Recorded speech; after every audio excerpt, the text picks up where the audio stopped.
안녕하세요. 비들랩스입니다. 협상의 전략 중 여러분이 원하는 바와 반대로 말하는 재미있는 접근 방법이 있습니다. 규칙은 그 거래가 여러분이 정말로 원하는 거라면 그다지 원하지 않는다고 말하는 거고, 반대로 그 거래를 그다지 원하지 않는다면 정말로 원한다고 말하는 겁니다.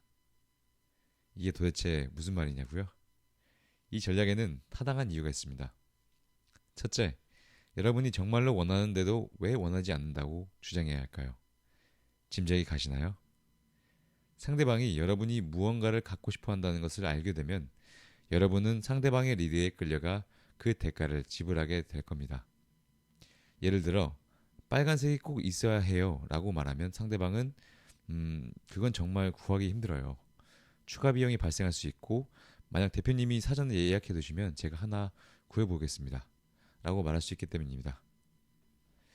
대신 사전에 빨간색이 있는 것을 확인하고선 어떤 색이 있는지 물어본 뒤에 빨간색이 이상적이진 않지만 가격만 괜찮다면 살 수 있을 것 같아요 라고 말할 수 있겠죠. 기간도 마찬가지로 절대 주말까지 필요해요 라고 말하지 마세요. 그럼 또 상대방이 그건 쉽지 않을 것 같습니다. 그러려면 초과 근무를 해야 하기 때문에 할 수는 있지만 싸지는 않을 것 같아요 라며 추가 금액을 요구할 수도 있겠죠. 대신에 언제 받을 수 있을까요? 라고 말하며 상대방에게 공을 쥐어주는 것이 훨씬 낫습니다. 그럼 의외로 내일 모레라고 말할 수도 있고, 물론 최악의 경우 다음 주라고 말하면 아마 상상해 보건대 갑자기 다급해져서 이번 주에 받으려면 비용이 얼마나 드나요? 라고 무심코 말해볼 수도 있겠죠. 협상 중 후반 내용에 대해 이야기할 땐 다음 주보다는 이번 주에 받을 수 있다면 다른 색상도 고려해 볼 수 있을 것 같습니다 라고 말하는 게 더 나을 겁니다. 이상적으로는 주요 요구사항을 곧바로 불쑥 말하지 않고 참았다가 협상 중간에 여러분이 거래 가능한 사항을 언급하면서 자연스럽게 언급하세요. 자, 그렇다면 그닥 원하지 않는 거래에는 어떻게 대처해야 할까요? 제가 그땐 정말로 원하는 척 해야 한다고 말했던 걸 기억하시나요? 왜 그럴까요? 물론 그 사항만 놓고 보면 쉽게 얻을 수 있겠지만, 그보다는 여러분이 정말로 원하는 거래로부터 상대방의 주의를 분산시키고 여러분이 그 사항을 중요시 여긴다고 말했다면 마지못해 더 높은 비용이나 거래 가능한 것들과 교환할 수 있다는 겁니다.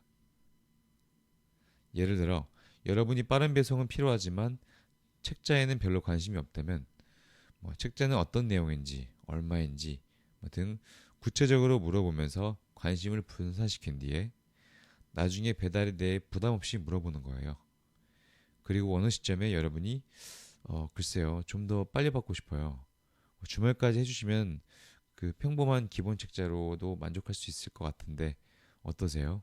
라고 말할 수 있을 것 같습니다. 아니면은 그 책을 돈과 맞바꾸면서 정말 괜찮은 가격을 제시해 주시면 제가 그 책자는 포기할 수도 있을 것 같습니다 라고 말할 수도 있습니다. 이렇게 실제로 여러분에게는 가치가 없더라도 어떻게 큰 거래를 위해서 활용할 수 있는지 이제 좀 짐작이 가시나요? 아니면은 거래 마지막에 가서라도 여전히 그 가격이 좀 비싼 것 같아요, 제가 책자를 포기하게 되면은 얼마나 더 낮출 수 있을까요? 라고 한 번 더 요구해 볼 수도 있습니다. 여러분이 관심 없는 이 부풀려진 책자를 만드는데 정말로 비용이나 시간이 들어가서 만들지 않아도 되면은 상대방에게 부담이 좀 줄어드는 그런 대상이어만이 그 대가로 추가 협상을 할 수 있다는 점을 기억하셔야 됩니다. 자, 여러분이 원한다면 원하지 않는다고 말하고 원하지 않는다면 원한다고 말해야 되는 이유가 이제 이해가 되시나요? 거래할 때 우리가 제시할 카드는 한 장이라도 더 많을수록 유리합니다. 여러분이 실제 그 협상의 직면에 계신다면 정말로 원하는 마음을 숨기거나 관심이 없지만 관심 있는 척을 하며 협상의 리드를 본인에게 유리하게 가져오실 수 있으실까요?